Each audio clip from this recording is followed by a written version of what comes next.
Morning, guys. Welcome to Coffee Chat. Mm.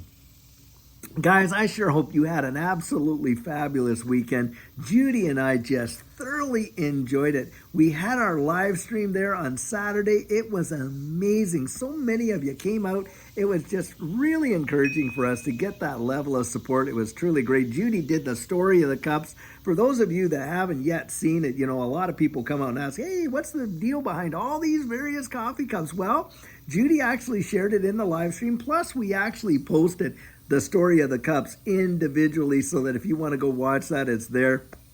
Truly, truly, really had an amazing time. You guys are just the best community ever. And I just want to say thank you once again, because I can't tell you thanks enough for just the encouragement and support that you've given to our family. Judy and I value it so much, especially during the time when Judy's mom was struggling along there and just, making her transition and going home to glory. And the support that you gave the family was truly amazing. And what we saw, the outpouring of support during this live stream, where we were all celebrating that 25,000 subscriber milestone that we're all a part of. Hey, thank you. It was amazing. Now, guys, the articles that I was reading this morning, well, the primary one that I was reading this morning had to deal with this whole yellow transport bankruptcy and this type of thing. The reverberations of this is going to be massive. We're talking 30,000 employees that are out of jobs, and that's at least according to their union there, the Teamsters, that this is going to have major reverberations. And you got to think about it in this capacity. Maybe it was poor management for the business and stuff like that. Maybe they allowed themselves to get, way overhead in their debt or anything like that. We really don't know. But the thing is this: the economy has been contracting, and the transport industry is certainly dealing with it. Now, we had the head of Merck's, the container, guys coming out telling us, 4 or 5 months ago, that, hey, we're seeing a big time reduction in the use of these, intermodal transports in the shipping industry. And I'm telling you, it is going to absolutely show up. Now, guys, when you think about this and you're watching a big time reduction in the transport of goods, where's that going to lead? Well, hey, that means the demand is down on a lot of these goods, doesn't it? And who's that affecting? Well, it's affecting the manufacturers, isn't it? And the suppliers for the goods that the manufacturers need, and on and on. I mean, these are the symptoms of an economy in crisis. Don't kid yourself.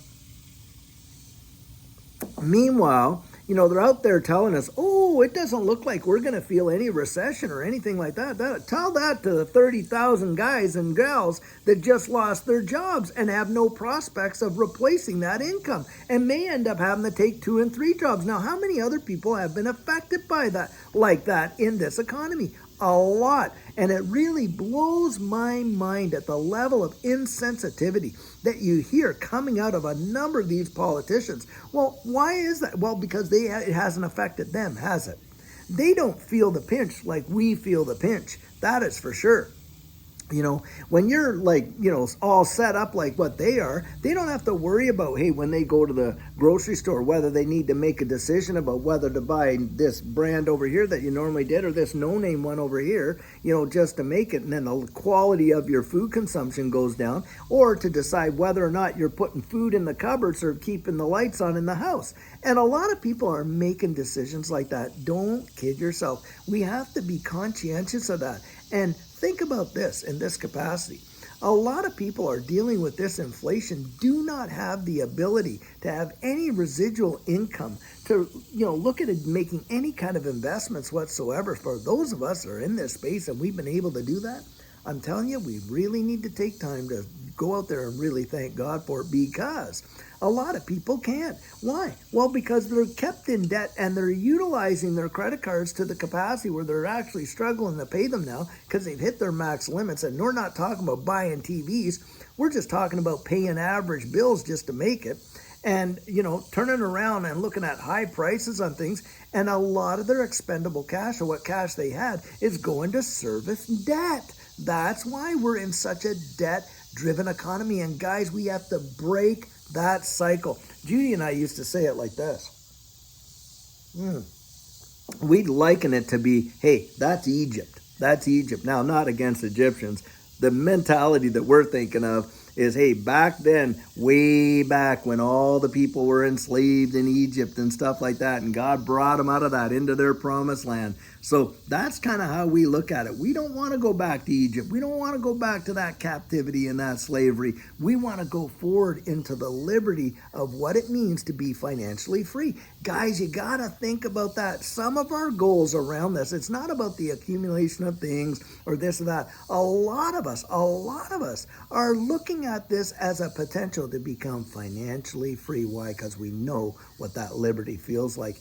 We have time with our family. We're not under the weight and pressure of paying off a car, paying off a credit card, all that kind of stuff. Being able to live in a house where there's no mortgage and all that.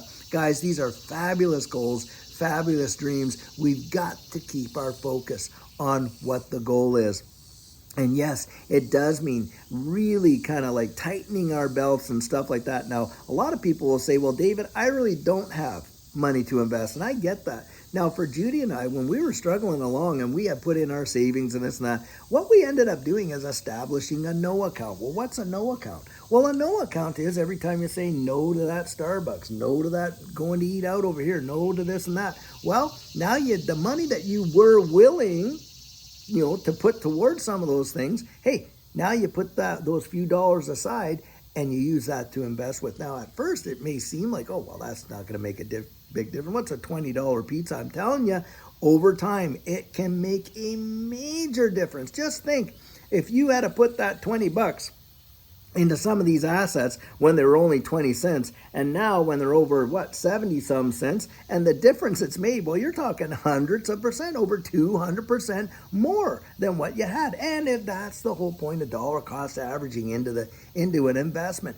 And yeah, it's like, don't despise the day of small beginnings, because it can make a big difference. But keep focus. Keep aware. Watch these symptoms. When you hear these stories of major companies like Yellow and going out of business, going bankrupt, and 30,000 people losing their jobs, and a major transport company at that, you think about, hey, what's that saying about where the state of this economy is, and on and on and on like that.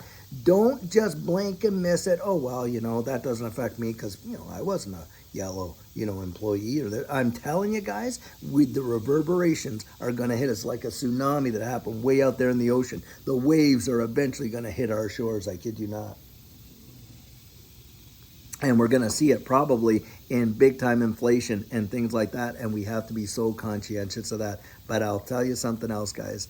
Really, we have to truly thank God for the ability that we have had to kind of put some eggs aside here and to store up in this space, because I think what's coming is going to be so phenomenal. When you think about inflation, a lot of the inflation has been brought about by all these fiscal policies, of these politicians just printing money like crazy, and, Federal Reserve going wild, and all these other central banks, around the world, and this and that. Then they're raising the interest and, basis points on the interest. Oh, we're going to combat inflation. What an absolute joke. The reality is they're out there raising it 25 basis points and printing another, $1 trillion in the back room.